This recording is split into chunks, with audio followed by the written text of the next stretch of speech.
आप सभी को पता होगा कि अब CHSL 2020 में सिर्फ 25 दिन बचा है हमारे पास, और इन 25 दिन में हम कैसे एक अच्छा स्कोर प्राप्त कर सकते हैं और अपना सिलेक्शन पक्का कर सकते हैं CHSL 2020 में। इस वीडियो में हम ये देखेंगे। मैं भी फॉर्म भर चुका हूँ, मेरा भी फॉर्म भरा हुआ है, और मैं पहले सोच रहा था कि मैं एग्ज़ाम दूँ या ना दूँ, बट अब मैं Tier 1 ज़रूर दूँगा। Tier 1 फॉर श्योर मैं दूँगा। और सच बताऊँ तो CGL 2019 मेंस जब से हुआ है तब से उसके बाद से मैं अभी तक कुछ भी नहीं पढ़ा हूँ, और अब सिर्फ 20 से 25 दिन बचे हैं मेरे पास। अब मैं इसमें फिर से अपना तैयारी को, और मैं फिर से हर एक चीज़ को रिवाइज़ करूँगा, और फिर मैं एग्ज़ाम दूंगा CHSL 2020 का। ठीक है, तो इस वीडियो में यही देखेंगे हम कि 25 दिन में बचे 25 दिन में हम क्या करने वाले हैं। ठीक है, कुछ कीज़ हैं जो इससे आपको ध्यान रखना है। सबसे पहले रिवीजन। आप अभी तक जो भी पढ़े हो सबको रिवाइज़ करो अच्छे से, किसी भी चीज़ को नहीं छोड़ना है। अगर आपको लगता है कि वो चीज़ मुझे आता है, चाहे वो किसी सेक्शन का हो, आपको लगता है आपको आता है, आप एग्ज़ाम में कर लोगे, फिर भी आप उस चीज़ को रिवाइज़ ज़रूर करो, क्योंकि सिर्फ ऐसा लगता है हमें, बट जब एग्ज़ाम में आप प्रेशर में एग्ज़ाम देते हो तो वो चीज़ भी ब्लैंक हो जाता है, वो भी आप भूल जाओगे एग्ज़ाम में। इसलिए कोशिश करो कि मैक्सिमम रिवाइज़ करो आप। अब आपके पास कुछ न्यू पढ़ने के लिए आपके पास टाइम नहीं है। अगर आपको लगता है कि आप कुछ नया भी पढ़ लोगे तो कोशिश कर सकते हो आप, बट ये आपको नेगेटिव साइड ही ले जाएगा।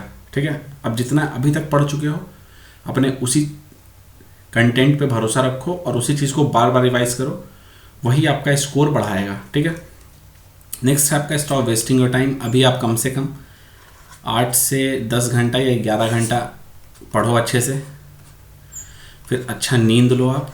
ठीक है, कोशिश करो अपने पैटर्न को चेंज करने का कि आप सुबह उठ जाओ जल्दी से, क्योंकि आने वाले कुछ दिन में आपका पेपर होगा तो आपको सुबह भी जाना पड़ सकता है पेपर देने, अगर फर्स्ट शिफ्ट में आपका एग्ज़ाम रहा तो। ठीक है, तो अच्छा से नींद लो और अच्छे से 8 से 11 घंटा, 8 से 10 घंटा आप डेली पढ़ाई करो। इधर उधर आप यूट्यूब पे या फिर इंस्टाग्राम पे या फिर फेसबुक पे अपना टाइम वेस्ट मत कीजिए। ये टाइम आपके लिए बहुत कीमती है, और इन 20 से 25 दिनों में ही आपका सिलेक्शन पक्का हो सकता है। ठीक है, नेक्स्ट मॉक टेस्ट। आप मॉक टेस्ट डेली दीजिए अभी से। अब टाइम आपके पास अल्टरनेट डेज का नहीं है कि आप अल्टरनेट डेज मॉक दो, आप डेली मॉक दो। कोशिश करो तो आप अगर प्रीवियस ईयर का मॉक नहीं दिए हो तो आप एक दिन प्रीवियस ईयर दो, फिर एक दिन आप नया मॉक टेस्ट दो। ठीक है, फॉर एग्जांपल आप टेक्स्ट बुक से दे सकते हो, आप ग्रेड अप से दे सकते हो। ठीक है, टेक्स्ट बुक से आप दोगे, टेक्स्ट बुक के बहुत सारे स्टूडेंट्स देते हैं, आपको पता चल पाएगा आप कहाँ स्टैंड करते हो। ठीक है, नेक्स्ट यहाँ से आप पॉइंट्स जरूर नोट करो अपने कॉपी में। जब आप एनालाइज करोगे मॉक टेस्ट को तो पॉइंट्स जो भी मिलेंगे आपको, पॉइंट्स, या फिर फॉर एग्जांपल मैथ्स आप सॉल्व करते हो। ठीक है, मैथ्स में आपका 22 क्वेश्चन बनता है, 3 क्वेश्चन नहीं बनता है आपसे। ठीक है, इन 3 क्वेश्चन को आप नोट करो कॉपी में। ठीक है, इस पे थोड़ा वक्त दो, 5 से 7 मिनट हर एक क्वेश्चन को दो, और देखो ये क्वेश्चन आपसे बन सकता है कि नहीं, या फिर सिर्फ आप प्रेशर में नहीं बना पाए, टाइम मैनेज नहीं किए इसलिए नहीं बना पाए, आखिर रीज़न क्या रहा, आप इन क्वेश्चंस को क्यों नहीं बना पाए। और अगर इन कॉन्सेप्ट्स को आप अभी तक क्लियर नहीं किए हो, आप कॉन्सेप्चुअल बेस पे आप इन क्वेश्चंस को नहीं कर पाए, तो इन क्वेश्चंस को नोट डाउन कीजिए। नोट डाउन तो वैसे भी आपको करना है। ठीक है, इन 3 क्वेश्चंस को आपको नोट करना है, और इनको एग्ज़ाम से पहले ये 3 क्वेश्चन करके बहुत सारा क्वेश्चन आपके पास मॉक टेस्ट से जमा हो जाएगा। ठीक है, रीजनिंग से भी कुछ क्वेश्चन होगा, जनरल अवेयरनेस से भी क्वेश्चन आपका मिलेगा, इंग्लिश से भी मिलेगा। ठीक है, सारे पॉइंट्स, सारे क्वेश्चंस को आप नोट डाउन करिए। उसके बाद फिर इन क्वेश्चंस को आप एग्ज़ाम से पहले 3 से 4 बार रिवाइज ज़रूर कीजिए। ठीक है, ये भी आपका स्कोर बूस्ट ज़रूर करेगा। ठीक है, इस सारे छोटे छोटे पॉइंट्स हैं, इसी से आपका स्कोर बढ़ता है। मैं खुद पे करके देख चुका हूँ ये चीज़, और इससे मेरा खुद का स्कोर अच्छा हुआ है। ठीक है, मॉक टेस्ट में जितना स्कोर आया है उससे अच्छा मैं परफॉर्म कर पाया हूँ एग्ज़ाम में। नेक्स्ट है हमारा जनरल अवेयरनेस। सबसे पहला टॉपिक है हमारा जनरल अवेयरनेस। जनरल अवेयरनेस में सबसे ज़्यादा दिक्कत होता है लोगों को, तो अभी लास्ट के टाइम में आप जनरल अवेयरनेस में हर एक टॉपिक में किस किस पॉइंट पर आपको फोकस करना है वो देखेंगे। ठीक है, सबसे पहले हम बात करते हैं हिस्ट्री की। रिवाइज़ आपको सब कुछ करना है, रिवाइज़ एवरीथिंग। ठीक है, रिवाइज़ एवरीथिंग, बट फोकस आपको किन चीज़ों पे करना है वो मैं बताता हूँ। बैटल्स, इंपॉर्टेंट बैटल्स हैं उनको आप फोकस करिए। मुगल डायनेस्टी, गुप्ता डायनेस्टी, इसे आप अच्छे से कवर कीजिए। फर्स्ट एंड लास्ट रूलर, पहला और आखिरी रूलर आपको सबका करना है, ठीक है। बुद्धिज़्म देखिए, जैनिज़्म देखिए, ये इन सारे में आपका काउंसिल आता है, बुद्धिस्ट काउंसिल जो हुआ वो अब देखिए, जो राजगीर में हुआ था, फिर पाटलिपुत्रा में हुआ था, किसके द्वारा हेड किया गया था, उसमें रोल किसका ज़्यादा था, फिर टाइम क्या था, टाइम पीरियड क्या रहा है उसका, ठीक है, वो देखिए। वाइसरॉय देखिए, गवर्नर जनरल देखिए, किसने क्या बनाया है। फॉर एग्ज़ाम्पल कुतुब मीनार कौन बनाया है, जामा मस्जिद कौन बनाया है, ठीक है। ये सारे पॉइंट्स को भी आप कवर कीजिए, ठीक है।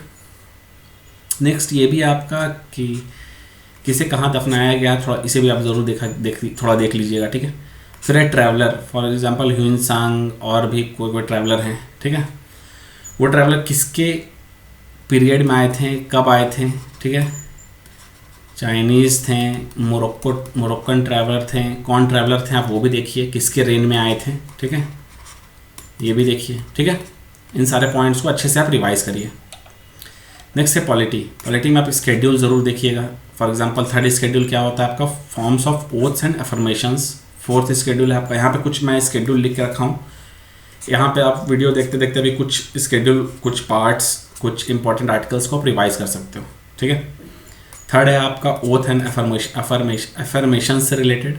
फोर्थ स्केड्यूल है आपका सीट से रिलेटेड, राज्यसभा के सीट से रिलेटेड। फिफ्थ स्केड्यूल है आपका स्केड्यूल ट्राइब्स एंड एरियाज से रिलेटेड।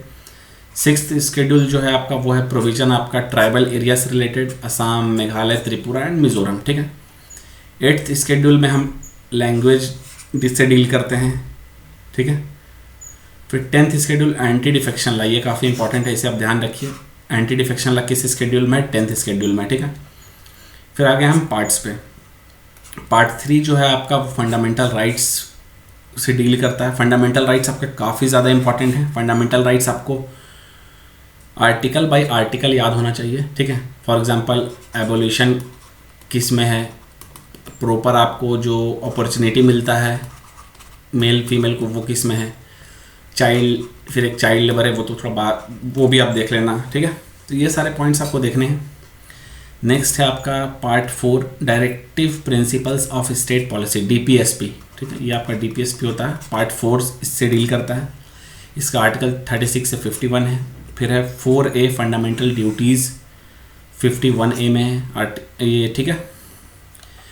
ये आर्टिकल है यहाँ पे आपका लिखा हुआ, आर्टिकल 51A में आता है फंडामेंटल ड्यूटीज़। पार्ट 9 आपका पंचायत से डील करता है। 9A आपका म्यूनसिपैलिटी से डील करता है। 15 आपका इलेक्शन से करता है। अभी कहीं कहीं इलेक्शंस होने वाले हैं किसी किसी स्टेट में, ठीक है। तो इलेक्शंस किस पार्ट में है वो भी आप देख लीजिए, 15 पार्ट में है। इमरजेंसी प्रोविजंस किस में है, पार्ट 18 में है। नेक्स्ट अमेंडमेंट, कॉन्स्टिट्यूशन में जो अमेंडमेंट होता है वो किस पार्ट में है, वो 20 पार्ट में है, ठीक है। फिर कुछ इंपॉर्टेंट आर्टिकल्स, वैसे तो आर्टिकल्स और भी इंपॉर्टेंट है बट मैं यहाँ पे मैं कुछ आर्टिकल्स आपको दे के एग्जाम्पल दिया हूँ, ये आप रिवाइज भी हो जाएगा आपका यहाँ से, ठीक है। फर्स्ट आर्टिकल डील करता है आपका name and territory of the union. Article 16 जो है वो डील करता है equality of opportunity in matters of public employment. 17 abolition of the untouchability. 21A right to education. 23 prohibition of traffic in human beings and forced labour. 39A equal justice and free legal aid. 44 uniform civil code, यहाँ पे applicable in Goa only, ठीक है। 52 article deal करता है president से। 61 deal करता है impeachment of president. 76 attorney general of India.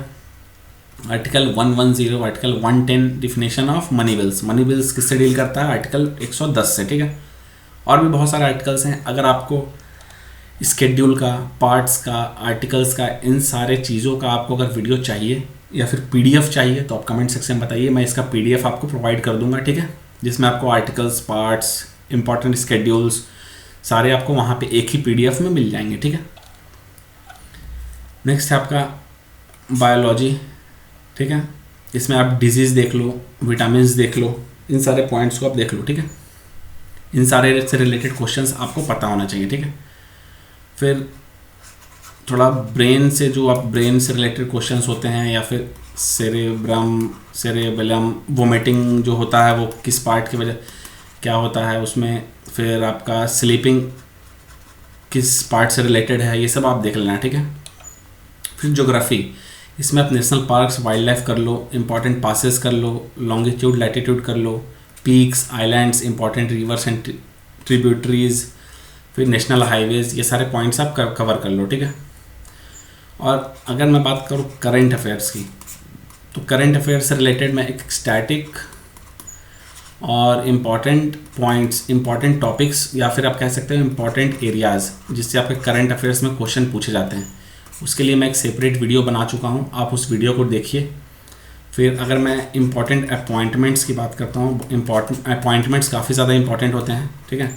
Appointments, day and themes, फिर इम्पॉर्टेंट ऑर्गेनाइजेशन, उसका हेडक्वार्टर कहाँ है, ये हो गया। बहुत सारे ऐसे इंपॉर्टेंट टॉपिक्स होते हैं, ठीक है, ये सब आपको कवर करने पड़ेंगे। फिर आपका हो गया गवर्नर एंड सीएम, फिर आपका हो गया जीआई टैग्स, इस पे मैं एक सेपरेट वीडियो बना चुका हूँ, आप लिंक आपको डिस्क्रिप्शन में मिल जाएगा, डिस्क्रिप्शन में आप चेक करना है, important current affair topics and static topics आपको वहाँ मिल जाएगा। काफ़ी डिटेल्ड वे में मैं करंट अफेयर्स और स्टैटिक को एक दूसरे से रिलेट करके मैं उस वीडियो में समझाया हूँ, ठीक है। नेक्स्ट है फिजिक्स, इसमें आप इंपॉर्टेंट डिस्कवरीज देख लो, लॉज देख लो और एसआई यूनिट्स देख लो, ठीक है, इससे आप अच्छे से रिवाइज करो। इकोनॉमिक्स में अगर बात करूँ तो रिवॉल्यूशन, 5 ईयर प्लान, इसमें एक किसी में रिलेटेड पॉवर्टी जिसमें है वो सब भी आप देख लेना। Important organisation and world bank, budget and tax and census of 2011, ठीक है, 2011 में जो सेंसस हुआ था उससे रिलेटेड क्वेश्चंस आपको एग्जाम में देखने को मिल जाते हैं, ठीक है। तो अगर आपके पास थोड़ा बहुत टाइम है तो इस सेंसस ऑफ इंडिया को ज़रूर देखें, ठीक है। नेक्स्ट है आपका केमिस्ट्री में आपको देखना है important chemical name and formulas, for example baking soda क्या होता है, sodium bicarbonate NaHCO3, washing soda sodium carbonate Na2CO3, फिर प्लास्टर ऑफ पेरिस हो गया, और भी बहुत सारे हैं, ठीक है। फिर हो गया आपका रीजनिंग एक ऐसा टॉपिक है जिसे आप अगर थोड़ा भी इग्नोर करते हो, अगर इस क्या लिखा हुआ है देखो आप, डोंट इग्नोर दिस सेक्शन, अगर आप थोड़ा भी इग्नोर करते हो तो ये आपको सिलेक्शन दिलवा भी सकता है और सिलेक्शन नहीं भी दिलवा सकता है, क्योंकि लोगों को अक्सर ऐसा लगता है कि रीजनिंग काफ़ी इजी आता है एसएससी में, ठीक है, एसएससी में रीजनिंग काफ़ी इजी आता है और वो 40-45 नंबर काफ़ी आसान से स्कोर कर लेंगे, ठीक है, बट ऐसा नहीं होता है। नंबर कम रह जाते हैं रीजनिंग में, अगर आप प्रैक्टिस ठीक ठाक नहीं करोगे तो रीजनिंग में आपका नंबर कम रहेगा। और रीजनिंग एक काफ़ी स्कोरिंग सब्जेक्ट है, काफ़ी एक स्कोरिंग सेक्शन है। अगर आप रीजनिंग में 45 ले आते हो, 47.5 ले आते हो तो आप सिलेक्शन के बेहद करीब पहुंच जाते हो, ठीक है। इसलिए इस रीजनिंग सेक्शन को आपको इग्नोर नहीं करना है। टाइम मैनेजमेंट आप रीजनिंग से काफ़ी अच्छे से कर सकते हो, टाइम जो मैनेज होता है वो आप रीजनिंग से काफ़ी अच्छे से कर पाओगे। अगर फॉर एग्जांपल आप 12 से 14 मिनट में आप अगर रीजनिंग कर लेते हो या फिर 15 मिनट में कर लेते हो तो आपका काफ़ी टाइम बच जाता है, ठीक है, जो कि आप क्वांट्स में यूज़ कर सकते हो, ठीक है। तो रीजनिंग सेक्शन पे थोड़ा फोकस करिए, कोशिश कीजिए कि मॉक टेस्ट जब आप देते हो तो रीजनिंग में कम से कम टाइम आपका लगे।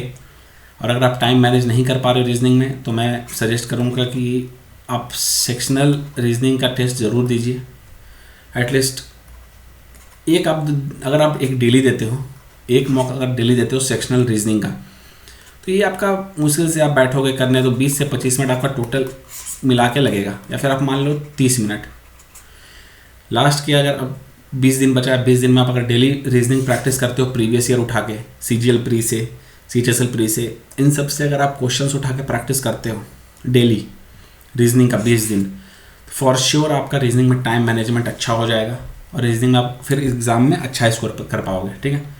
इसमें कुछ पॉइंट्स हैं, series, missing numbers, counting, figures, इन सारे पॉइंट्स को आप इग्नोर मत कीजिएगा, इस पर थोड़ा फोकस करिए।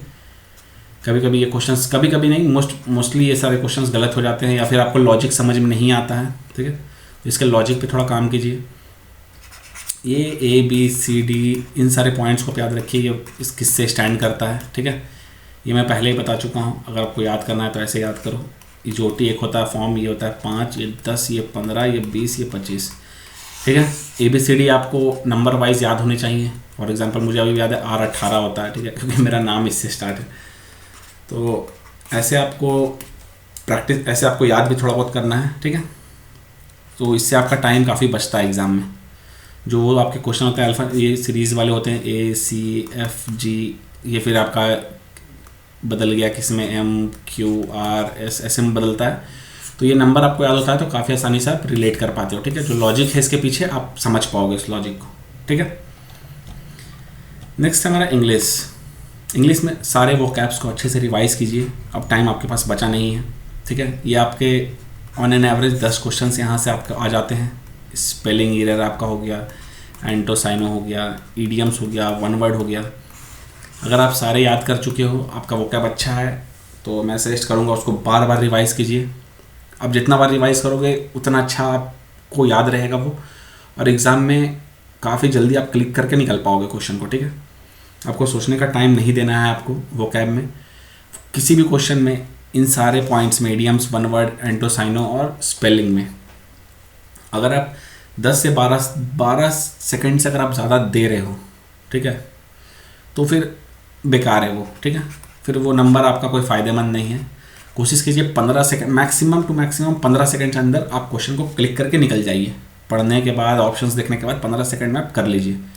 इसलिए मैं कह रहा हूँ बार बार वोकैब अच्छे से रिवाइज़ कीजिए, जितना हो सके उतना रिवाइज़ कीजिए। अगर आप प्रीवियस ईयर नहीं किए हो इसका वोकैब का, तो आप CGL 2019 वाले जो अभी मेंस हुआ है उसका प्रीवियस ईयर वाला क्वेश्चन सारा कीजिए। फिर इसका प्री वाला सारा जितना भी वोकैब सेक्शन है उसको कवर कर लीजिए। CHSL में जितना वोकैब आया 2019 वाला, वो वोकैब कवर कर लीजिए, ठीक है। अगर आप सारा कुछ वोकैब में कर चुके हो और आपको लगता है आप सब कुछ कर चुके हो, तो इन्हें भी थोड़ा एक बार आप कर लीजिए, अगर आप नहीं किए हैं तो, ठीक है।